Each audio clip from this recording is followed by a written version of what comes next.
Habang nagpapatuloy ang laban, nangunguna si So Atari sa karera at tinatangkilik ang kawalan ng kotse sa harap. Samantala, ang nasa pangatlong lugar ay bumaba sa 5 mga kotse at ang bilis nito ay hadlang na ni Ishigami. Sa palagay niya, ang kanyang GT3 ang perpektong kotse para sa mga regulasyon ng MFG, na ang tagalikha, si Ryo Takahashi, ay nakaligtaan ng mga rear-engined na kotse. Sa kabila nito, hinihingal ni Akaba ang kanyang gulugad at nagdududa siya na ang Porsche ni Ishigami ay angkop para sa mga regulasyon ng MFG at tunay na kompetisyon. Pinatataas niya ang presyon ni Fujin at binabaluktot ang kanyang kotse, na mas mabilis na umabante kay Ishigami. Matapos makapasok ang grupo sa seksyon sa kakahuyan, nawala ang pagkakahawak ni Ishigami sa kanyang mga gulong sa harap.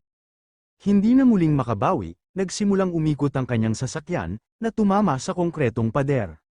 Pinamamahalaan siya ni Akaba nang walang pakikipag-ugnay at naiwan si Fujin hanggang sa ang iba pang mga kotse ay pumasa upang makagawa ng isang ligtas na re-entry, na ginagawa siyang mahulog mula ika-3 hanggang ika-12 na lugar. Habang pinag-uusapan ni Ikeda ang pinsala sa kanyang kotse, ang numero 7 at si Kyoko ay hiniling na baguhin ang leaderboard. Nagulat si Ren sa matatag na pag-akyat ni Kenote sa mga ranggo at nakakakuha ng parehong tanong tulad ni Marie. Ang kanyang tugon ay tungkol sa bahay ng kanyang lola sa Niigata, na hindi pa niya binisita mula pa noong grade school. Ang lahat ng magagandang alaala ng lugar ay nais niyang bisitahin ito muli sa panahon ng pahinga sa tag-init. Nakukuha rin ni Kyoko ang parehong tanong, nais niyang mag-relax sa isang tropikal na isla na malayo sa mga beach ng Shonan. Bumalik sa karera, hiniling ng mekaniko ni Akaba na huwag bilasan ng husto dahil masyadong malaki ang agwat sa mga nauna. Hindi siya sumasang-ayon, sinabi na ito lamang ang kanyang pagkakataon upang makahabol. Si Maizano, na sinusundan ni Kanata, ay naaalala kung paano siya na-trauma sa panahon ng Round 1 at handang makipaglaban kay Kategira.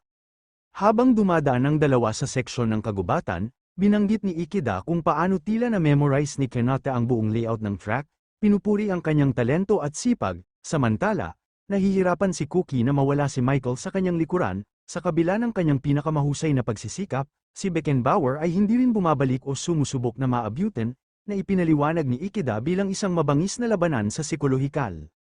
Sa Angel's booth, pinag-uusapan ni Ren at Kyoko ang pagkakaroon ng tent sa panahon ng ulan. Ayon kay Kyoko, mula ngayon, ang tent ay palaging naroroon, ngunit pinayuhan niya si Ren na gumamit ng sunblock habang siya ay nasa trabaho, dahil maaaring magbunyag ng sikreto ni Ren tungkol sa pagtatrabaho bilang isang anghel. Samantala, sinubukan ni Kanata ang pag-atake kay Maizano sa isang sulok, ngunit walang kapangyarihan upang kumpletuhin ang pag-overtake pagkatapos ng pagliko.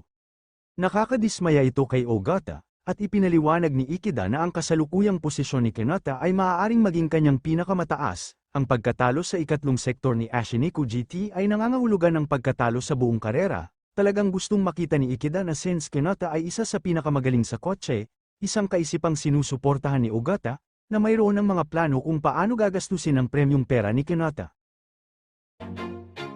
Always do it on my own, so I gotta get through it. And the only thing I know is to love what I'm doing. Never give up, never slow, till I finally prove it. Never listen to the no's, I just wanna keep moving. Keep my head up when I act, head up, that's a fact. Never looking back, I'ma keep myself